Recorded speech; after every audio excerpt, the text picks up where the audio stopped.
Hi everyone and welcome to Dramatic Knits, episode 414. Today is Monday, June 9th, 2025. My name is Steve, your host, and you can find me on Instagram as Leading Men Fiber Arts, Ravelry as Dramatic Knits, and you can get in contact with me either via the comments below or by emailing us at leadingmenfiberarts@gmail.com. Thank you so much for taking some time out of your day to sit down and enjoy this month's podcast. If you're new, I hope you enjoy what you see. Please click the like and subscribe button. And if you're returning, thank you so much. As always, we do have our Patreon linked down below. If you like what you're seeing and want to help support Leading Men Fiber Arts' continued efforts to maintain and improve the historic Taylor McGill building here in Clinton, Illinois, every dollar you donate via Patreon gets you some perks to the Leading Men Fiber Arts business, as well as helps support the building here in our efforts to maintain and improve, which is what I said. Being a little redundant. Anyway, I hope you all had a wonderful May and beginning of June. Things are warming up here in Central Illinois. We have been on the road a little bit and things have been good. Business is good as always. We're really busy. Things are still a little tight in terms of bringing new products in, but that's okay. We are managing as best as we can with bringing new products in while still maintaining and dyeing as much as we can and providing great customer service to all of the wonderful makers out there who support us here at Leading Men Fiber Arts. So a little recap over the last month. Nothing huge. We did go to 2 events. We vended at the Spring Makers Fest in Charlotte, Michigan last month, and it was really a good event. It was supposed to be about a 5-hour drive, which turned into a 7-hour drive up there. Thank you to Chicago and some Michigan construction traffic. So it was a little bit longer of a drive getting up there, but we had a great event up there, and we are looking forward to vending next year. We haven't submitted our application yet, but we do have it in our sights to return in 2026. It is a growing festival, and I think her name is Lindsay, is the owner of the Yarn Garden in Charlotte, Michigan, and she is also a hand dyer and is the one that organizes and started the festival, and she's doing a great job up there. So we got to see a lot of wonderful friends up there. Of course, we took our Fiber Friends photos with all the wonderful makers we got to see and catch up with and meet at that festival. I was good and did not get any haul or stash this past month. I really needed to curve my spending because not money-wise, just I have so much that I don't know where else to put it in my personal stash at home. So I need to start working through some things. We then had a couple of weekends off, and this past weekend we vended at the Hoosier Hills Fiber Festival, which is in Franklin, Indiana, south of Indianapolis, and it was a great event as always. I really do like this festival. I think it's a well-organized festival. I feel like the buildings in which all the vendors and classes are around a central courtyard. They do a wonderful job of decorating and putting signage up so that people know where to go at this festival. And so the team who puts together Hoosier Hills Fiber Festival did an amazing job once again this year. Honestly, we were so busy, and because I had 2 weeks off, I was kind of out of the game, and I forgot to take our Fiber Friends photos. But Andy and I did get a cute photo in front of the peony decorated archway that you walked through as you walked into the main courtyard to the festival. And I thought it was a really cute picture, even though we were kind of like not fighting, but bickering with each other, because Andy's like, well, I'll put the phone on the ground and we'll set the timer. But then it was like a weird angle up, and he was like, anyway, when you live and work with your partner 24/7, there's a lot of bickering and shade being thrown between the two of us. It's just some part of our love language. Some people, a lot of times people are like, oh, do I have to get in between you two? Or like, no, it's just us. So, but yeah, we had a great festival. We got home Saturday night, took off yesterday. I did some mowing here at the back lot, which is what it is. Andy's sunflowers are growing beautifully back there. If I think about it, I'll try to take a photo to show you the growth going on back there. Again, he just followed the squiggly line where the big gutter used to be to make his little sunflower trail, and that's Andy. He just kind of does his own thing, and I love him for it. So yeah, we were at 2 different festivals this past month. We have some events happening at the shop here that I'll talk about later in June, as well as one more event in June. Things tend to slow down travel-wise over the summer months, just due to festival seasons. But yeah, so that's what's been going on over the last month. Let's dive right into my finished object for this episode. So I finished Among the Wildflowers, designed by Lisa K. Ross, using Leading Men Fiber Arts Showstopper and Showstopper Minis. The main color is Krampus, and the mini skeins are Grease Lightning, Knitty Natty, Suns Out, Buns Out, Snark Attack, and Sugar Plum Fairy. And I knit this using a size 4 US 3.5 millimeter needle. I just got all the ends woven in and trimmed after blocking this, and here it is. So she's a beauty. I can't wait to get this tagged and start traveling with her.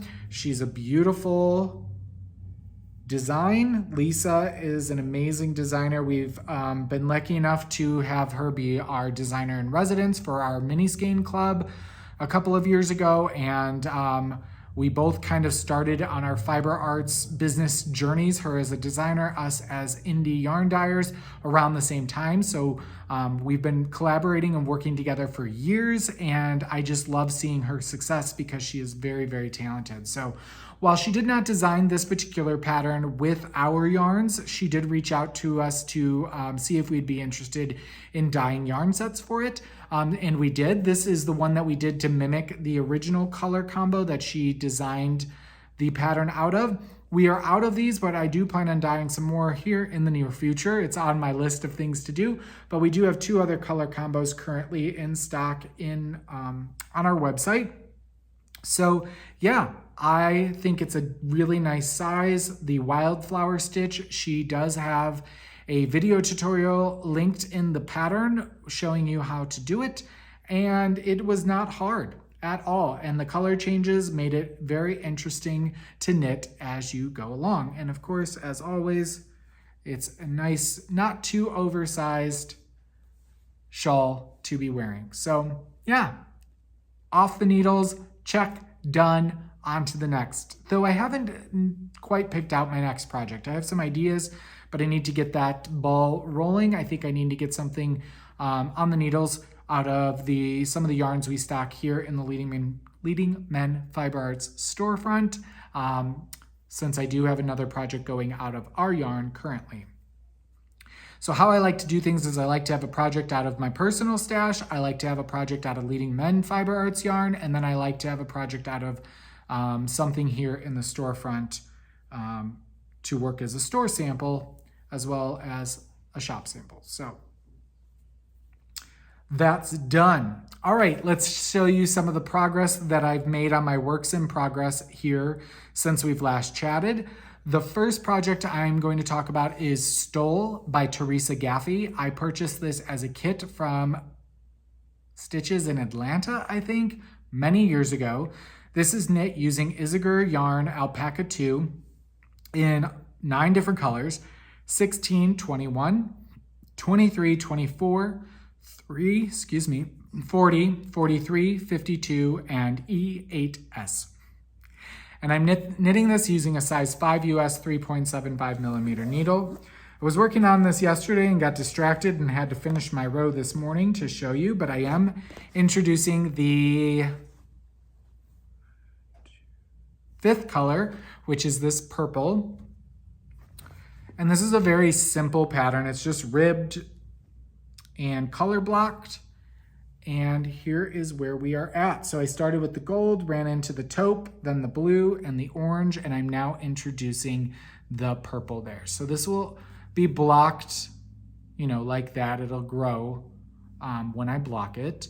But it will have 9 complete sections. I'm working on the 5th, which will be the middle section, and then it'll be double what you see here. So very simple, mindless knitting. The alpaca is very nice to work with, and yeah, not much to talk about with this project. It's pretty easy. Just knit a certain amount, purl a certain amount, knit a certain amount, purl a certain amount. So yeah, that's my first work in progress. My second and final work in progress, since I haven't started something new after finishing that shawl, is the Camp Wilkerson by Caitlin Hunter. I'm knitting this using Leading Men Fiber Arch Dramaturg, our DK weight superwash merino, in words, Shadows in the Trees, Fireball, Dust in the Wind, and Dirty Truce. And I'm knitting this using a size 6 US 4mm needle. And I am playing some yarn chicken. Luckily, I only think I'm going to run out of one color, which is kind of defeating the point of making these into yarn sets. The pattern says you could do this with 1 skein of DK each. However, she does leave a note that she designed it to use almost the entirety of a full skein. So I have made some good progress on this. Let me get working yarn out of the way.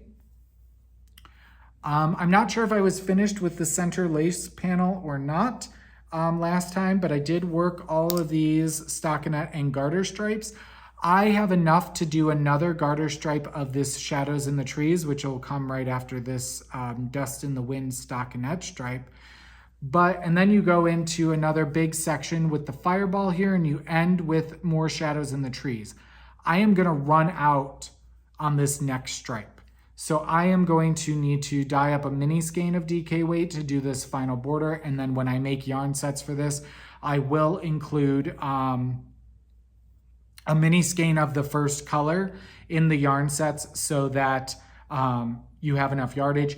Now that being said, you could omit, because there's only 3 stripes here of the Dust in the Wind and there's 4 on this side. You could omit a stripe and probably have enough.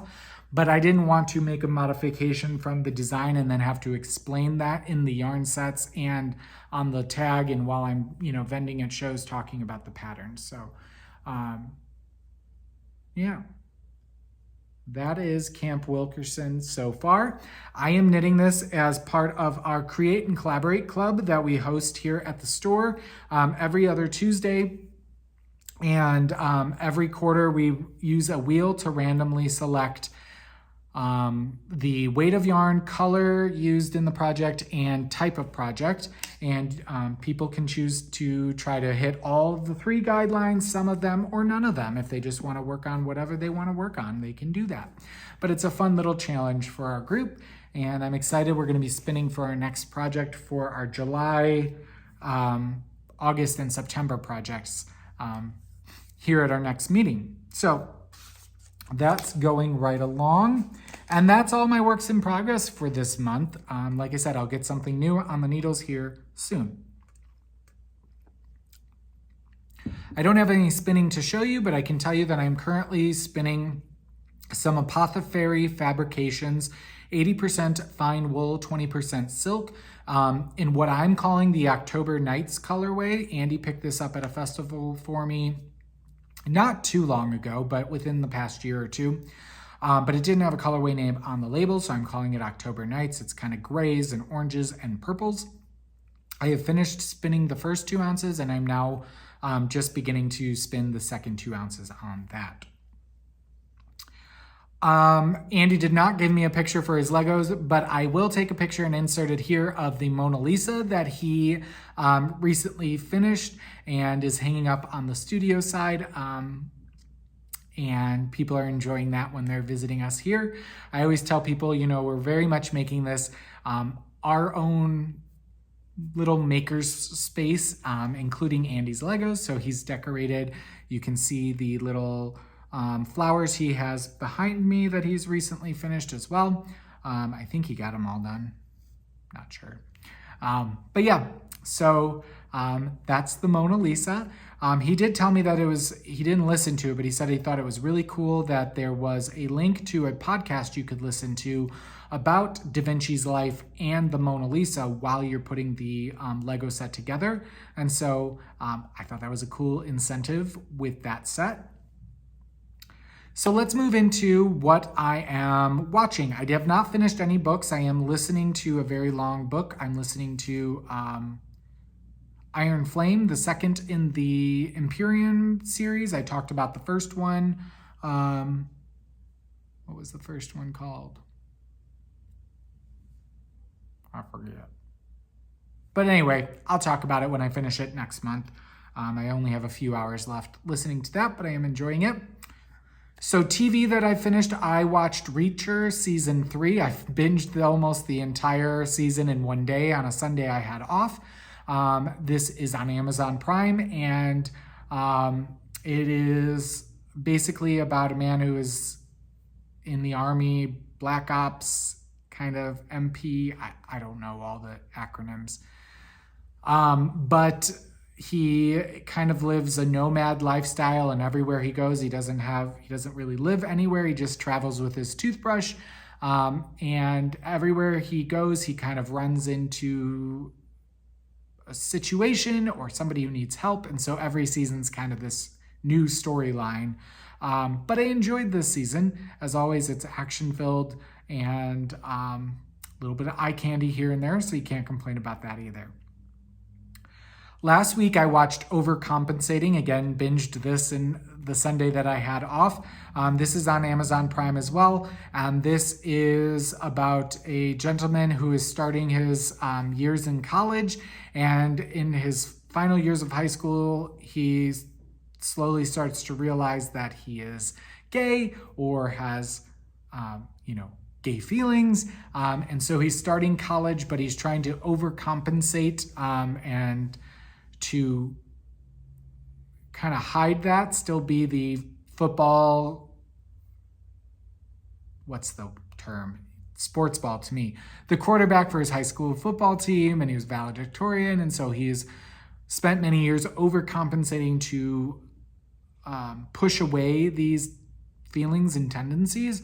And it is a very funny show, and it deals with everybody overcompensating. All of the extra characters and things are overcompensating to some point. And so a lot of it's very much over the top, and there's a lot of broing out and like frat boy overcompensating that I'm like, sometimes it's a little cringeworthy, but it's based in reality. So, but if it sounds interesting to you, I highly recommend Overcompensating. Then movie-wise, Andy and I did watch a couple of movies. We watched Mickey 17, and this is kind of a sci-fi futuristic movie in which humans are leaving for other planets for new ventures to start colonizing other planets. And he is accepted onto one of these journeys as an expendable. So basically what that means is they have downloaded all of his memories and his personality and everything, and they then print out a new body, and they use him to experiment at when they land onto this new world to figure out that there was health issues. So they keep infecting him to figure out how to cure that, and he keeps dying and coming back. It's funny. It's meant to be a satire, very much a satire. And that stars Robert Pattinson. Names are escaping me today, so forgive me. Yeah. So we did enjoy that. It was a good, fun movie to watch. Another satire / horror flick we watched was Companion. This stars, I believe her name is Sophie Thatcher, maybe, and the Quaid son. That really helps you. He's on The Boys.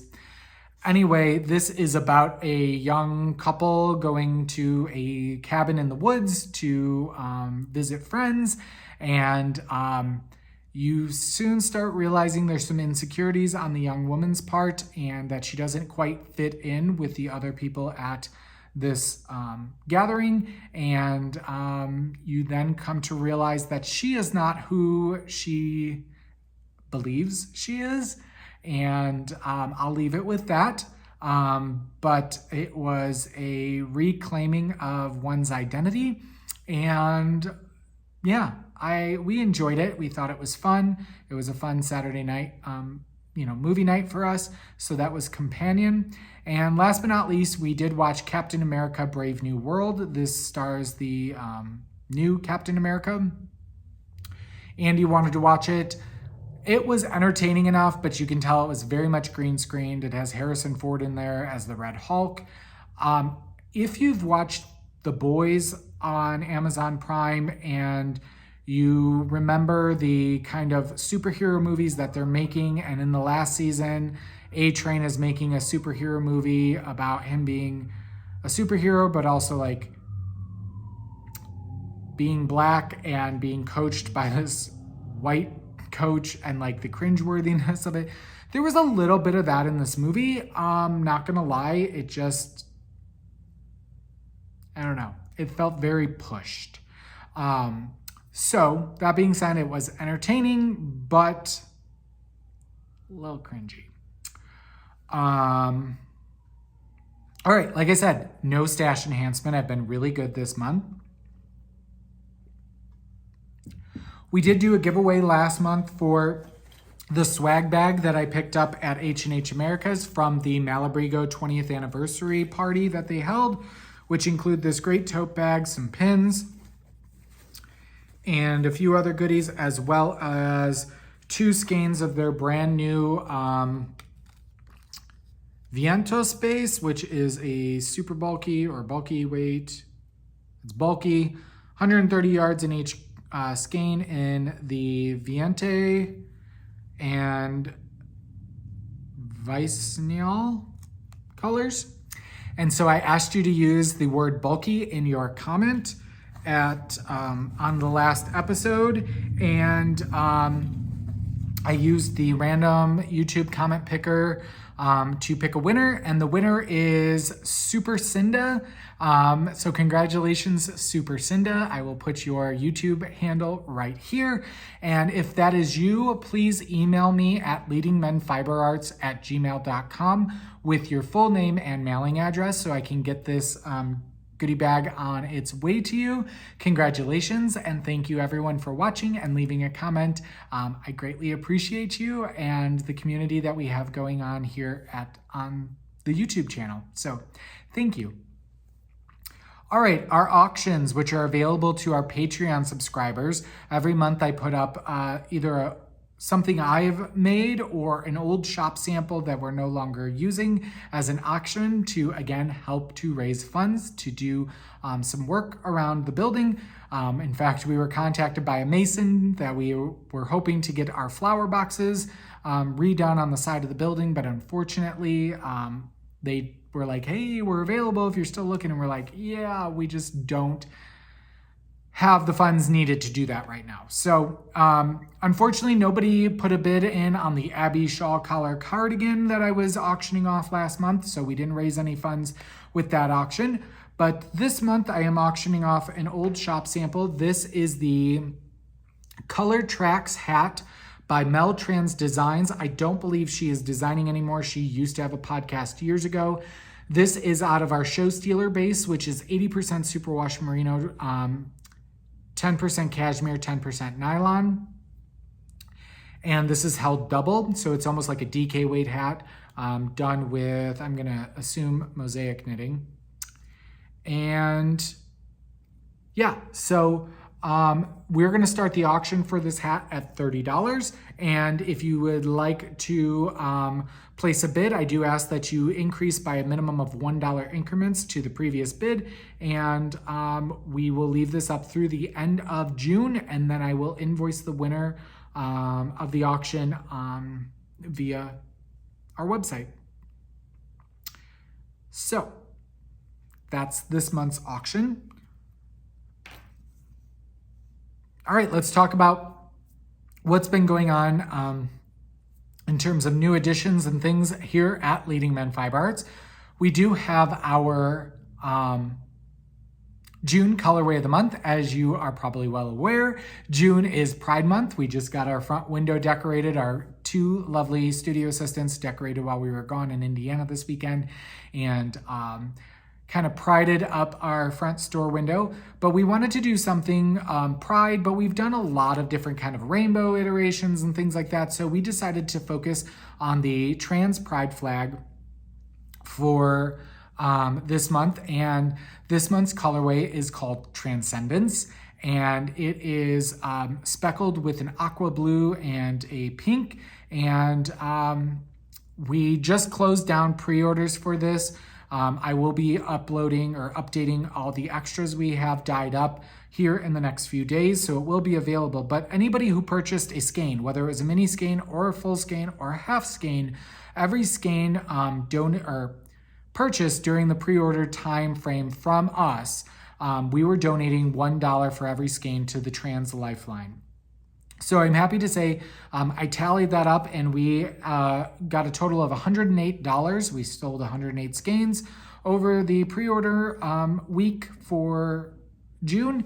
And so I have to talk over with Andy. We will probably put in a little bit of our own funds to bump that up a little bit, but every little bit helps, and we're happy to be donating to a great organization like Trans Lifeline, especially when things are going on in today's society that people are not given the same rights as others. And it is just a really tough time for a lot of us in marginalized communities here in the US. So we are happy to be donating to a charity to help show our support of specific communities. So here is a full skein on our worsted weight of Transcendence. You saw pictures of it. Here it is knit up. It's a little crumpled because it was in the hot van traveling back this weekend. But there it is, knit up. And we did create a brand new semi-solid colorway to go with this month. Usually we just pick something out of our lineup, but I made this color called Fluidity, which this is in reference to gender fluidity. And what I was going for was kind of a purple color that could read blue or pink, and you could see some, it could kind of go either way with the purple. And so this is Fluidity. We have it on mini skeins. I had it on a few bases. We have sold out over the week on most of them, but this will be part of our regular lineup as well as Transcendence. Just because it's a colorway of the month doesn't mean it's going away or that it's limited. We don't run that way, but Fluidity is a brand new semi-solid colorway that will be available as well.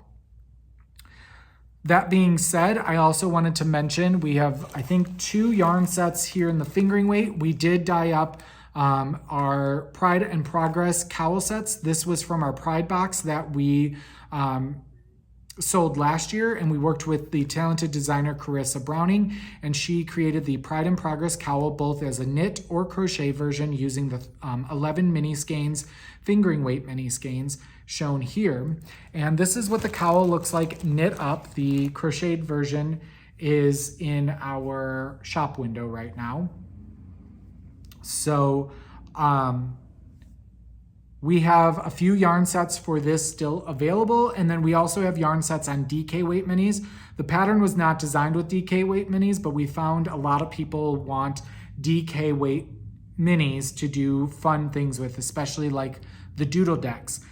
We are working with Jamie of Pacific Knit Co. for a fun collaboration for Pride that will be coming out, I believe, this weekend is the guesstimated timeline, using DK weight minis, and they will be cup cozies for all the different Pride flags. So we're still working how to do that, but if you want a good set to start with, I would get the DK weight Pride and Pride set We just call it the Pride DK Weight Mini Set that comes with all 11 skeins. There are a few additional colors we did need to supply her to do some of the individual Pride flags that we will be dyeing up and selling probably as pre-orders for the little cup cozies, because honestly, there are a lot of colors and each cozy can use different amount of mini skeins. So we're probably just going to dye all of the colors, and then we will make the little cup cozy sets as they sell. So happy Pride Month well, everyone should be celebrating Pride all year long, but happy Pride Month. All right, craft nights. Don't forget, like I said, we have our Create and Collaborate Club here every other Tuesday. We also have our open weekends coming up. So when we are not traveling, the Leading Men Fiber Arts storefront is open. So this weekend, Friday and Saturday, June 13th and 14th, we will be open. And June 14th is Worldwide Knit in Public Day. So we are going to be hosting Worldwide Stitch in Public Day on our town square. Our shop assistant, Sue, is going to be here on Saturday, and she will be hosting that event on our town square. Feel free to bring camping chairs. There are a few benches around the square, and we're just going to hang out from 1 to 4. I may be popping in and out, saying hi. I don't know if I'll be sitting and knitting with the group, just because we have a lot of dyeing to get done, and since I'm not dyeing today because I'm recording, I may need to get a little bit of dyeing done, but Sue's going to be hosting that event. I told her it was Worldwide Knit Public Day. She's like, we got to do something. I said, great. I will get it out there and you will lead the charge, since that's what we brought her in as a wonderful shop assistant to do things like that. And then in 2 weeks after that, we will be open June 27th and 28th. We will be hosting our monthly Crafternoon on June 28th here in the shop from 1 to 4 p.m. So if you're around that, we had our Crafternoon for May a couple of weeks ago, and we had to reorganize the store. We had like over 20 people here. It was a great time. Andy made cookies, and we just had, it's wonderful seeing our community growing here in Central Illinois. So definitely check out our website if you're wondering what we're doing here at the store. And make sure you're subscribed to our newsletter as well, which you can do so on our website as well. If you are not part of the Leading Men Fiber Arts Ravelry group, please join over there if Ravelry is accessible to you. We do host a multitude of knit-alongs at any given point, usually about 3 that are rotating in and out every month. And we do have coupon codes over there, as well as you could win gift certificates to the store if you participate. And last but not least, I want to talk to you about upcoming shows. We have one show in June left, and that is the Zombie Knitpocalypse Retreat Market. So last year I went to the Zombie Knitpocalypse as a retreat attendee. This year, Andy and I are driving up just for the market. We will be getting in Friday, setting up, probably having dinner, and then the market is Saturday, June 21st. From 1 to 4 p.m. it is open to the public. From 10 to noon, it's open just for retreat attendees. But if you're in the Rochester, Minnesota area, or it's in driving distance to you, check out the Zombie Knitpocalypse website for the location. I believe it's at the Hilton now. And it is open to the public from 1 to 4. There's a multitude of wonderful makers and creators that will be vending at the market.